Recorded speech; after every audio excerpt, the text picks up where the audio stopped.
Sebelumnya, perkenalkan, nama saya Cici Mayuza, NPM 1911021035. Di sini saya akan menjelaskan mengenai analisis ARMA dan analisis ARCH atau GARCH dengan software Stata. Model ARMA dan model ARCH atau GARCH ini adalah analisis Uniform Time Series.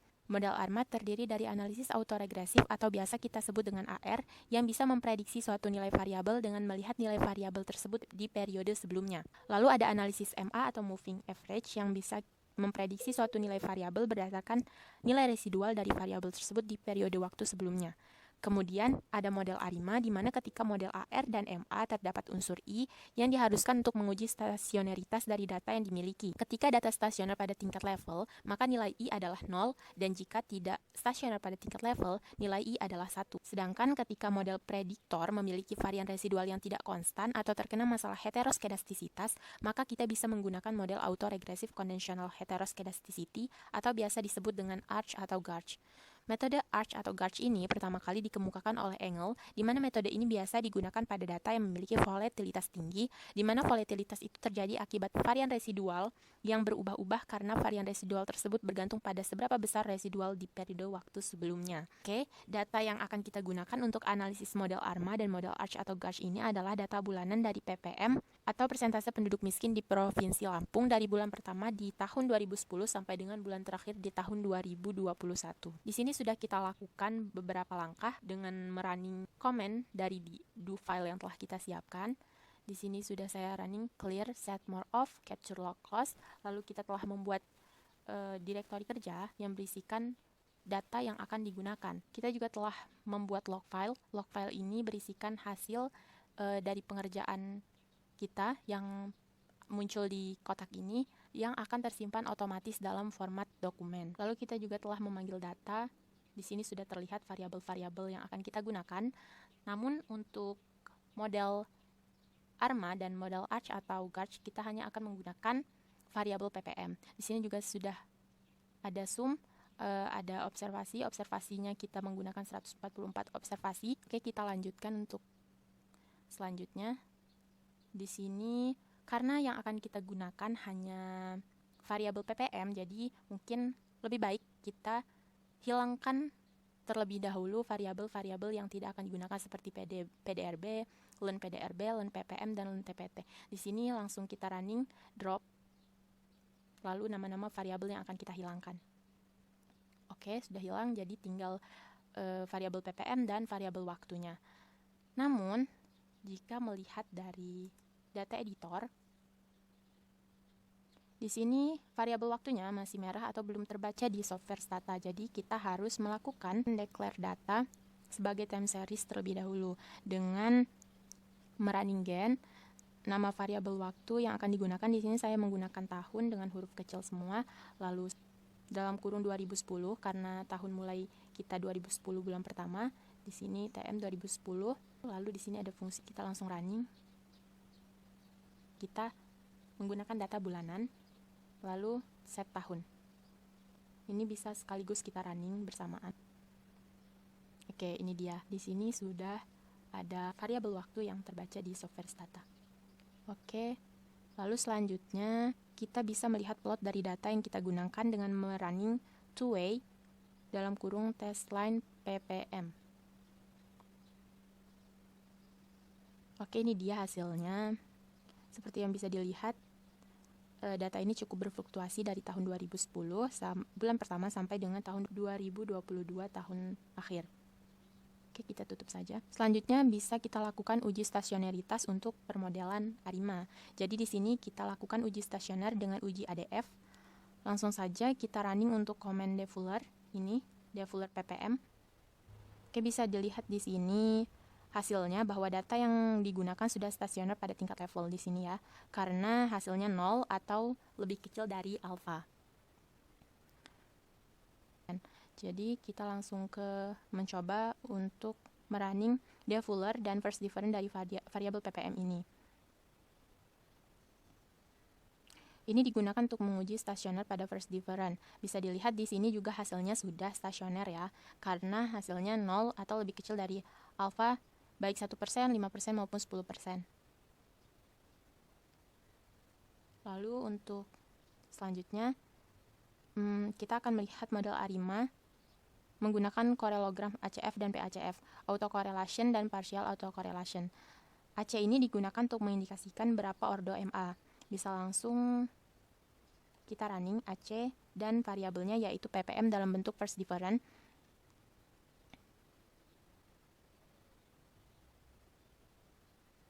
Nah, inilah hasilnya. Bisa dilihat ini ada barisan seperti jarum pentul, ada yang menandakan signifikan dan belum signifikan. Tapi yang harus kita lihat adalah jarum pentul yang di awal ini. Ini ya, menunjukkan bahwa sudah berada di lag 1. Ini untuk indikasi ordo MA. Bisa kita tutup dan langsung menuju ke PAC. Ini untuk mengindikasikan ordo AR. Bisa kita running PAC dan first difference dari ppm. Oke, ini dia hasilnya, sama seperti tadi ya. Ini jarum pentul yang pertama sudah lebih dari lag 1 atau sudah sampai di lag 1. Jadi ini mengindikasikan ordo AR. Dari kedua indikasi tersebut bisa diambil kesimpulan bahwa adanya kemungkinan dugaan bahwa ordo maksimum AR adalah 1 dan ordo maksimum untuk MA-nya adalah 1. Jadi kemungkinan model ARIMA-nya adalah ARIMA 110, ARIMA 011 atau ARIMA 111. Jadi langsung kita cobakan untuk ketiga model ini dengan merunning komennya, yaitu yang pertama ARIMA, lalu variabel yang kita gunakan ppm, ARIMA, lalu kemungkinan modelnya yaitu 110, nolok. Nolok ini digunakan untuk mempersingkat outputnya nanti sehingga tidak perlu memperlihatkan prosesnya. Oke, langsung kita running. Oke, ini dia outputnya. Untuk melihat good news outletnya, kita bisa langsung running stat.ic ini dari model ARIMA 110. Oke, ini sudah terlihat hasilnya. Di sini dari ARIMA 110, AR lag satunya signifikan. Di sini terlihat bahwa hasilnya 0 atau lebih kecil dari alfa, dan AIC-nya mendapatkan nilai 652,639. Untuk membandingkannya, kita langsung saja ke pemodelan ARIMA berikutnya, yaitu ARIMA 011. Untuk komennya sama seperti tadi, dan untuk mengefisiensikan waktu, kita langsung saja merunning stat.ic-nya. Oke, ini dia hasilnya. Untuk MA1-nya sudah signifikan, mendapatkan probabilitas 0. Lalu di sini AIC-nya lebih rendah dibandingkan dengan yang sebelumnya, yaitu ARIMA 110. Jadi bisa dikatakan ARIMA 011 lebih baik daripada ARIMA 110. Namun untuk pembuktian terakhir kita akan menggunakan model yang terakhir, yaitu ARIMA 111. Bisa langsung kita running. Oke, di sini sudah terlihat datanya. AR1-nya ini mendapatkan nilai probabilitas yang signifikan, probabilitas 0, MA1-nya juga begitu. Namun AIC-nya kita mendapatkan nilai yang lebih tinggi dari kedua pemodelan yang di atas, 675991. Jadi bisa disimpulkan bahwa dari ketiga pemodelan ARIMA ini yang paling baik adalah ARIMA 011 karena AIC-nya, nilai AIC-nya lebih rendah daripada kedua pemodelan yang lain. Selanjutnya dari model ARIMA 011 ini kita lanjutkan dengan pengecekan apakah dari model ARIMA ini ada masalah heteroskedastisitas atau tidak. Oke, dari model ARIMA ini kita bisa memunculkan terlebih dahulu nilai residualnya dengan merunning predict, lalu nama residualnya. Di sini saya memberi nama uhead, resid. Ini sudah saya jalankan. Di sini tampilannya akan seperti ini jika berhasil. Lalu setelah itu, untuk menguji heteroskedastisitasnya, kita bisa melakukan regresi variabel uhead, lalu merunning stat.arch.lm. Kita regresi terlebih dahulu. Oke, hasilnya seperti ini. Langsung kita running stat.arch.lm-nya untuk menguji heteroskedastisitasnya. Nah, ini dia hasilnya. Hasilnya bisa dilihat bahwa probabilitasnya signifikan karena lebih kecil dari alfa, yang artinya data yang kita memiliki masalah heteroskedastisitas. Dan ini artinya bisa dilakukan analisis model ARCH atau GARCH. Oke. Untuk model ARCH, kita mulai dari ordo tanpa GARCH terlebih dahulu dengan merunning command ARCH. Lalu variabel yang kita gunakan di sini ppm, lalu ARCH 1, kemudian pemodelan ARIMA yang dipilih. Tadi yang terbaik adalah ARIMA 011, kemudian nolok. Langsung kita running. Ini dia hasilnya. Bisa dilihat probabilitasnya semua signifikan dari konstanta ppm, log 1 dari MA-nya, lalu log 1 dari arch maupun konstantanya. Di sini semua signifikan. Lalu kita lihat information kriteriannya dengan merunning stat.ic. Di sini bisa kita lihat nilai AIC-nya 934,2135. Kita bandingkan dengan pemodelan arch dengan tambahan ordo Garch. Bisa langsung kita running. Di sini hanya ditambahkan Garch 1 setelah arch satunya. Kita running. Oke, ini dia hasilnya. Langsung saja kita lihat information kriteriannya dengan stat.ic. Oke, setelah ini kita lihat di sini nilai AIC-nya lebih besar dari pemodelan arch 1 tanpa Garch. Di sini bisa dilihat AIC-nya tanpa Garch itu 934,2135, sedangkan dengan tambahan Garch 938,4655. Sedangkan di bagian varian equation-nya di sini Garch dengan log 1 di sini tidak signifikan. Jadi bisa disimpulkan bahwa pemodelan yang lebih baik untuk memodelkan variansnya adalah pemodelan arch 1 tanpa ordo Garch. Kemudian kita bisa menampilkan nilai variansnya dengan merunning comment di sini predict, lalu kemudian nama. Saya memakai nama var_arch11 karena model yang kita pilih adalah arch tanpa ordo Garch. Lalu di sini ada varians. Kita running. Oke. Lalu selanjutnya bisa kita lihat di data editor. Di sini sudah ada tambahan var_arch11. Ini juga bisa dihitung untuk nilai simpangan bakunya dengan membuat variabel baru dengan merunning comment gen. Lalu di sini nama variabel yang akan kita buat. Di sini saya menggunakan SB simpangan baku arch11 sama dengan square root dalam kurung var_arch11. Kita running. Oke. Di sini sudah ada tambahan untuk variabel barunya. Untuk melihat plot simpangan bakunya ini bisa langsung running comment ts line sb arch11. Kita running. Oke, ini dia plotnya. Ini hasil dari prediksi simpangan baku untuk variabel yang ada di dalam observasi. Untuk prediksi sendiri bisa dilakukan variabel yang ada di dalam observasi maupun di luar observasi. Untuk prediksi di luar observasi, kita bisa tambahkan dahulu areanya dengan merunning comment tsappend add, lalu di sini dalam kurung sebanyak berapa observasi yang akan ditambahkan. Di sini saya menambahkan 5 observasi. Langsung kita running. Oke, di sini untuk melihat bagaimana bentuknya di data editor bisa kita langsung running bro atau BR.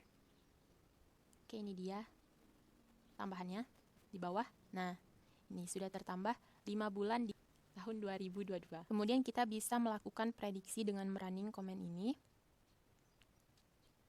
yang sudah kita pakai sebelumnya. Arch ppm, arch 1 tanpa Garch ya, karena hasilnya tadi kurang baik, jadi kita menggunakan arch 1 saja. Oke, langsung kita running. Oke, ini dia hasilnya sama seperti tadi ya.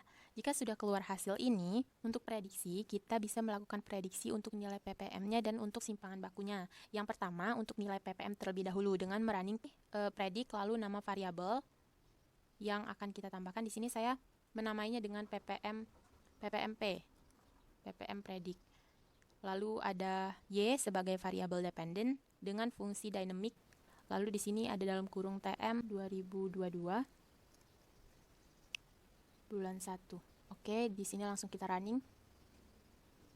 Ya, di sini sudah ada variabelnya ppmp dan bisa kita lihat di data editor. Oke, di sini terlihat ada tambahan 5 bulan di tahun 2022. Untuk yang lainnya masih sama, datanya seperti ppm sebelumnya. Untuk tahun-tahun yang kemarin, namun bedanya di sini ada tambahan 5 bulan. Oke, kita tutup, lanjut ke kita bisa melakukan prediksi untuk melihat berapa nilai simpangan bakunya dengan merunning predict, lalu nama variabel, di sini saya namai var p, varian predict, lalu di sini varians dynamic, lalu sama seperti di sini, TM 2022 bulan 1. Oke, langsung kita running. Di data editor akan muncul hasil untuk prediksi dari variansnya. Ini hasil dari prediksi varians yang telah kita cari sampai tahun 2022 bulan kelima. Oke, kita tutup. Lalu selanjutnya kita bisa melihat simpangan bakunya dengan membuat terlebih dahulu di sini merunning gen. Lalu di sini kita buat namanya SBP, simpangan baku prediksi. Di sini dengan fungsi square root var f dalam kurung var. Oke, kita running. Dan kita lihat di data editor. Oke, di sini sudah ada simpangan baku prediksinya sampai dengan 2022 bulan kelima. Itulah analisis dari model ARMA dan model ARCH atau GARCH dengan menggunakan software Stata. Untuk tutorial analisis berikutnya akan dijelaskan oleh rekan saya. Terima kasih.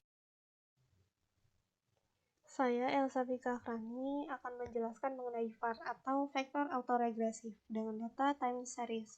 Nah, di sini di do filenya kita ketikkan terlebih dahulu clear, set more of, dan capital close. Kita execute. Kemudian kita ketikkan juga direktori kerja yang berisikan sebuah folder berupa data. Di sini saya menyimpannya pada folder tugas akhir underscore ekonometrika 2. Nah, setelah itu kita panggil dulu data yang telah kita simpan dalam bentuk DTA. Datanya disimpan dalam file yang namanya itu tugas akhir underscore ekonometrika 2. Kemudian kita summarize dan juga kita browse.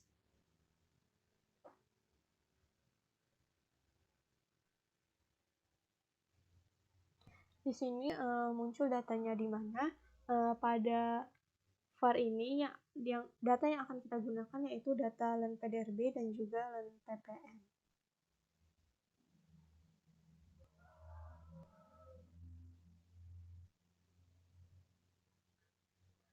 Langkah selanjutnya yaitu mengubah data dalam ID waktu numbering. Dengan mengetikkan gain ID waktu TM 2010 itu data, karena datanya dimulai dari tahun 2010 bulan pertama, kemudian format ID waktu, reset ID waktu, kemudian browse. Kita execute. Di sini muncul format ID waktunya itu dimulai dari 2010 bulan Januari atau bulan pertama sampai 2021 bulan 12 atau bulan Desember. Di sini juga muncul deltanya yaitu 1 bulan karena datanya merupakan data bulanan. Dari sini kita bisa membuat plot time series-nya dengan mengetikkan two-way dalam kurung TS line, len PDRB, TS line, len PPN. Kita execute.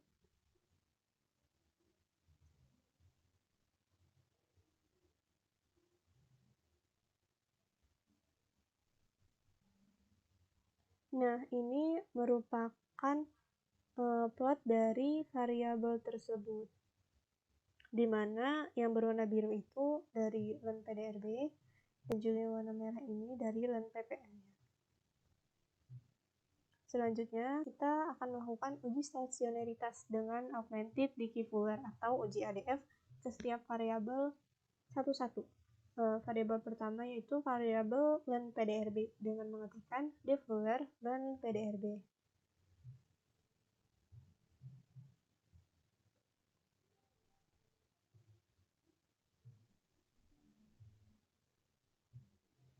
Nah, di sini muncul p-value-nya yaitu 0,00. Angka ini atau nilai ini berada di bawah alfa 5% atau 0,05 yang artinya stasioner pada data level. Kita juga dapat melakukan pengecekan kembali len PDRB ini pada diferensiasi pertamanya atau first difference-nya dengan mengetikkan def Fuller d titik len PDRB. Di sini juga p-value-nya 0,00 yang artinya sudah stasioner pada first difference. Kemudian kita lakukan juga pada variabel selanjutnya, yaitu pada variabel learn ppm-nya. Di sini muncul angkanya itu p-value-nya 0,00, yang artinya sudah stasioner dalam level. Kemudian kita cek juga pada first difference-nya. Angkanya yaitu sama, p-value-nya 0,00, yang artinya sudah stasioner pada first difference.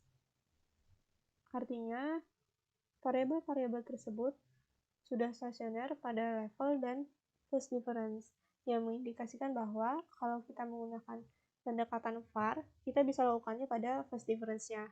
Atau kita bisa memodelkan ini pada data first difference dengan menggunakan analisis VCM apabila ada kointegrasi. Sekarang, sebelum menganalisis kointegrasi, kita perlu ketahui dulu berapa lag optimumnya. Dan apakah dengan lag optimum tersebut memiliki sifat kestabilan.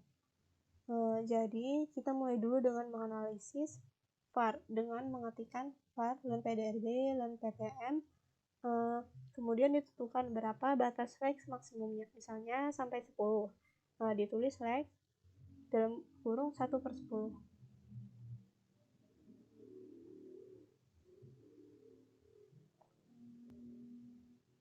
Setelah itu, bisa kita lanjutkan dengan menentukan berapa lag optimumnya dari pemodelan yang sudah ada ini dengan fungsi VAR-SOC.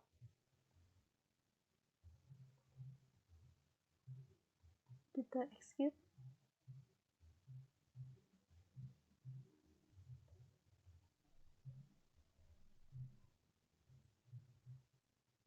Nah, di sini sudah muncul ya lex yang dipilih itu lex 4, di mana angka-angka yang ada bintangnya banyak berada pada lex 4. Lalu kita akan melakukan pengecekan kestabilan dengan mengetikkan var stable.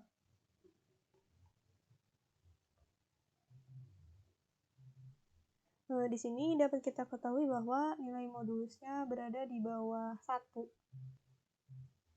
Nilai modulusnya berada di bawah 1. Kemudian di sini juga ada keterangan bahwa VAR secara stabilitas sudah terpenuhi. Selanjutnya, kita lakukan pemodelan atau pengujian kointegrasi untuk menentukan apakah bisa dilakukan pendekatan VCM. Untuk uji kointegrasi, pertama-tama bisa kita ketikkan VCrank, learn PDRB, lalu spesifikasinya yang paling simpel yaitu trend dalam kurung non, dan lag optimumnya tadi yaitu lag 4.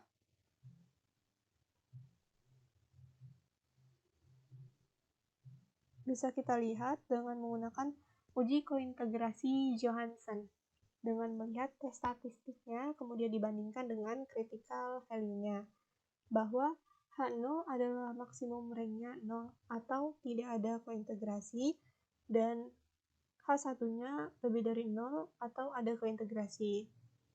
Untuk H0, hasil tes statistiknya lebih besar daripada critical value, menunjukkan minimal adanya satu kointegrasi pada taraf 5%.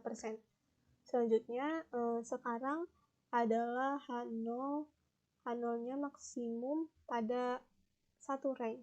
Tadi H1 lebih dari satu rank. Di sini tes statistiknya lebih besar daripada critical value-nya, yang menunjukkan bahwa ada lebih dari satu persamaan atau kointegrasi.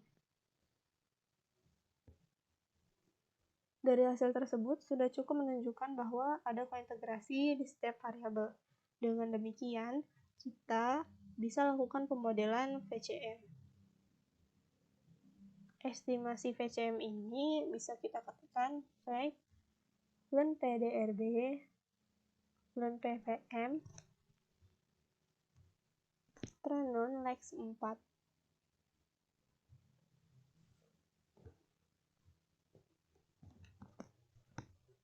Nah, bisa dilihat di sini ada dua bagian. Bagian yang ini dan juga bagian yang ini. Yang bagian atas ini merupakan persamaan jangka pendeknya. Yang di setiap persamaan jangka pendek berarti variabel dependennya atau variabel di sisi kiri di persamaan dalam bentuk first difference.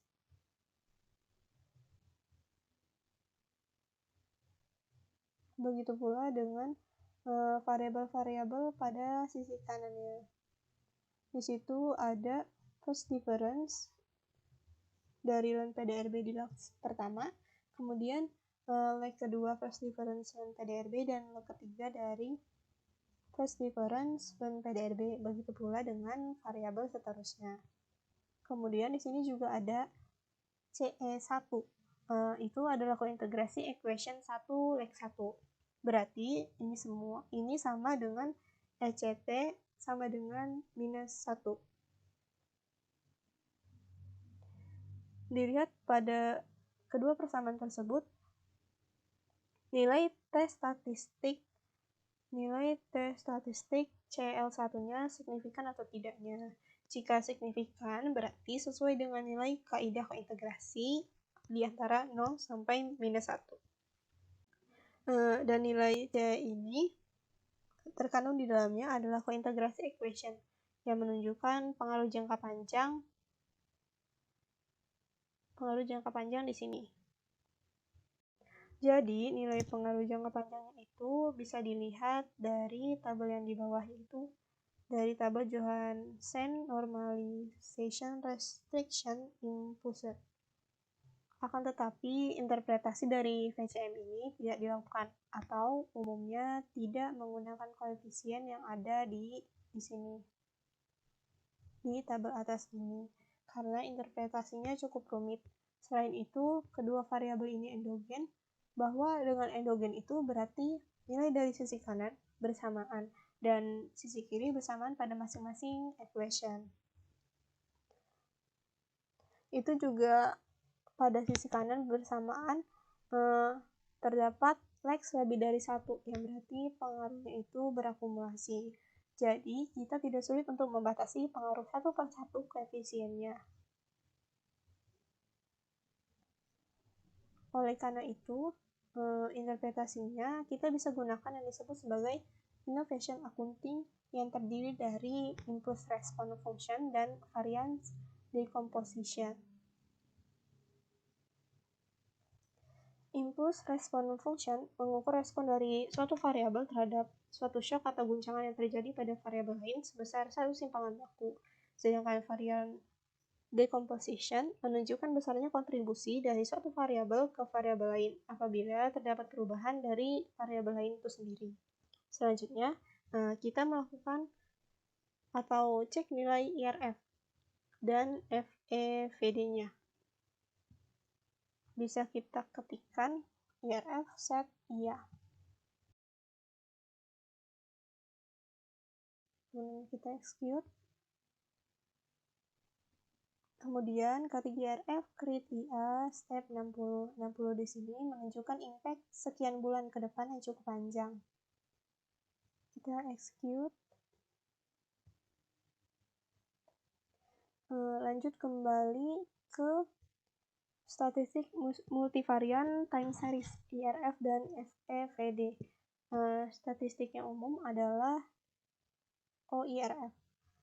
Kemudian kita bisa masukkan impulse dan respon variabelnya.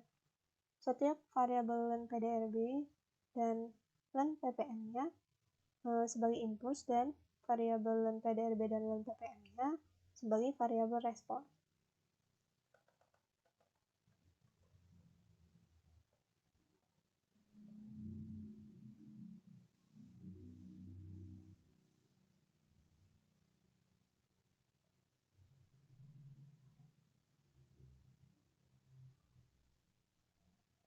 Nah, muncul plot IRF-nya. Cara membacanya di sini ada keterangannya ya. IRF name-nya itu kita namakan IA, variabel kemudian variabel impuls yaitu len PDRB yang kedua ini, kemudian variabel responnya yaitu len PDRB juga. Ini berbeda pada masing-masing tabelnya. Responnya adalah pada grafik kiri atas ini, apabila ada shock di variabel len PDRB misalnya sebesar 1 simpangan baku, maka respon len PDRB itu sendiri pada periode ke-0 sudah positif sebesar area itu. Misalnya di sini 0,002. Lama-kelamaan responnya meningkat. Begitu pula misalnya respon dari variabel len PDRB terhadap shock yang terjadi pada variabel len ppm sebesar 1 simpangan baku. Pada periode awal dia masih 0. Kemudian selanjutnya respon len PDRB ini naik terhadap shock ppm. Begitu pula dengan gambar-gambar yang lain. Kita close. Itu adalah mapping atau pemetaan. Gambaran dari impact dari variabel impuls dengan variabel respon. Nah, kita juga bisa melakukan membuat tampilan dalam bentuk tabel untuk melihat angkanya dengan mengetikkan IRF tabel OIRF iya, impuls len PDRB len ppm, respon len PDRB len ppm.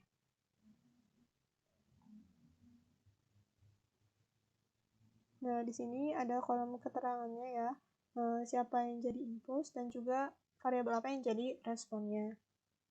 Selanjutnya, hasil analisis VCM ini kita bisa lihat atau bisa kita interpretasikan dengan IRF, SIGRAPH, IA len PDRB, FED, CI, IA len ppm, len PDRB, FED, CI.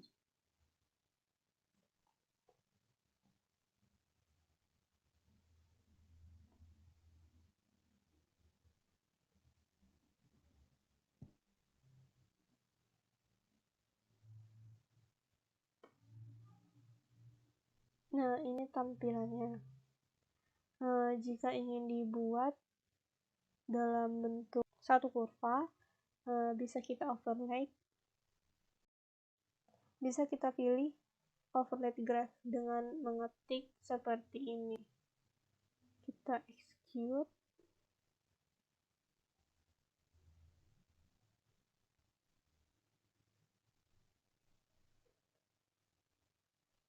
Jadi, FED menunjukkan bagaimana respon atau kontribusi suatu variabel terhadap nilai atau perubahan yang terjadi pada variabel lain. Sebagai contoh di sini, yang direspon atau yang diamati adalah PDRB. Nah, ini.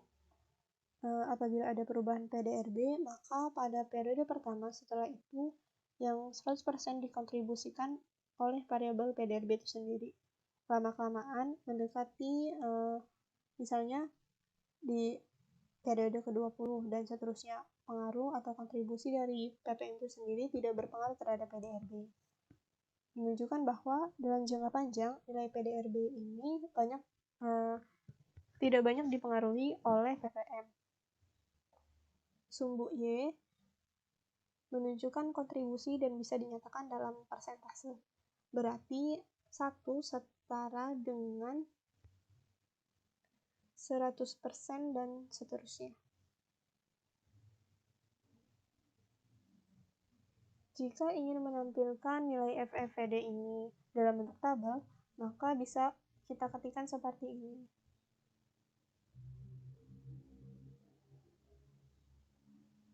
Nah, ini secara angkanya bisa kita lihat.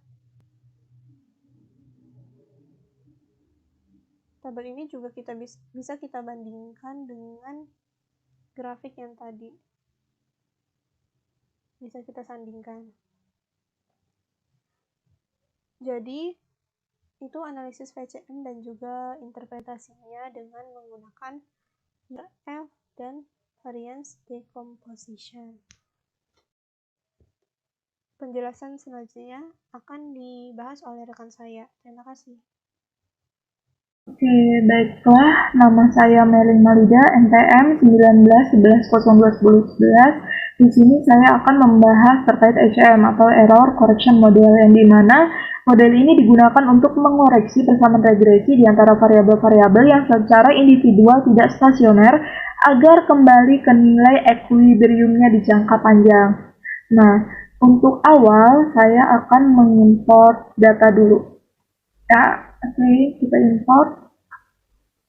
Nah, ini udah terlihat ya datanya. Saya menggunakan data dari tahun 2010 sampai tahun 2021 dengan variabel ppm. Di sini ada ppm, PDRB, IPM, dan PPT. Namun di sini saya hanya menggunakan PDRB dan tingkat pengangguran terbuka saja.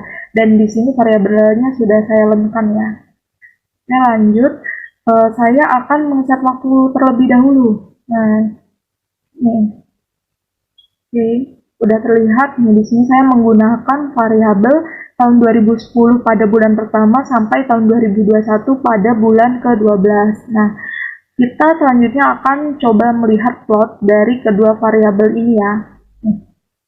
Kita akan mencoba melihat plot dari kedua variabel ini. Tunggu sebentar. Belum keluar ya.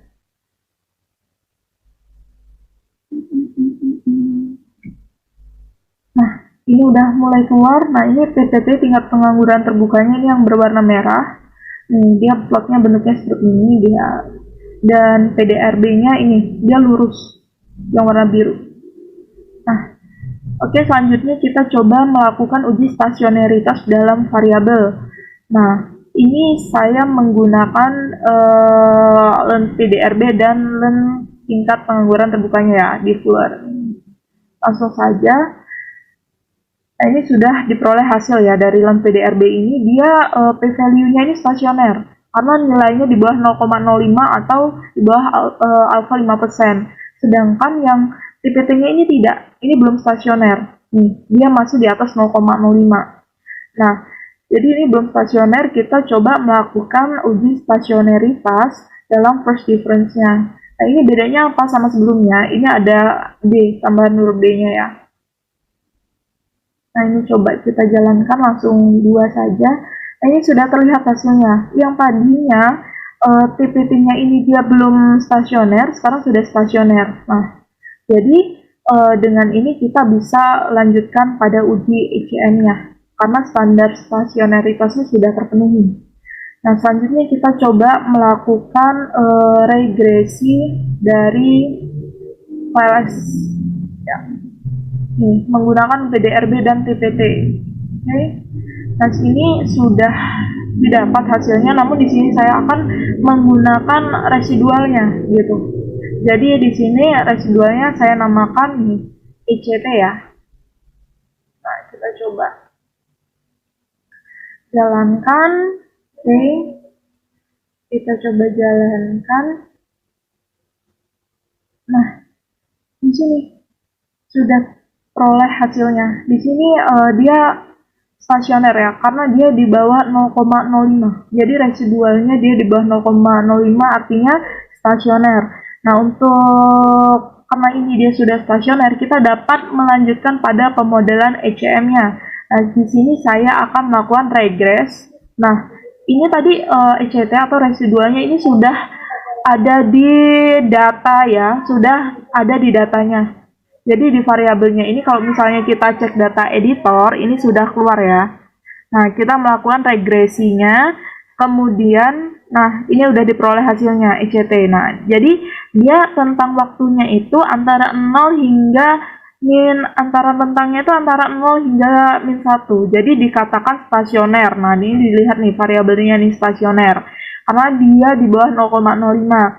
Nah, dengan ini berarti variabel penyesuaiannya dalam jangka panjang ini dapat dikatakan signifikan atau ada kointegrasi yang signifikan antara kedua variabel ini. Nah, ini dia signifikan. Jadi dalam jangka panjangnya. Oke. Karena ini kita menggunakan estimasi OLS, maka uji Gauss-Markov-nya dapat dilakukan dengan uji heteroskedastisitas. Nah, ini kita coba jalankan. Ya. Nah, ini alfanya dia lebih kecil dari alfa atau 0,000, dia di bawah 0,05. Nah, ini dapat diartikan terdapat gejala heteroskedastisitas. Nah, dari ini kita juga bisa lanjutkan ke autokorelasi ya. Big good very. Nah, ini hasilnya juga dia di bawah 0,05.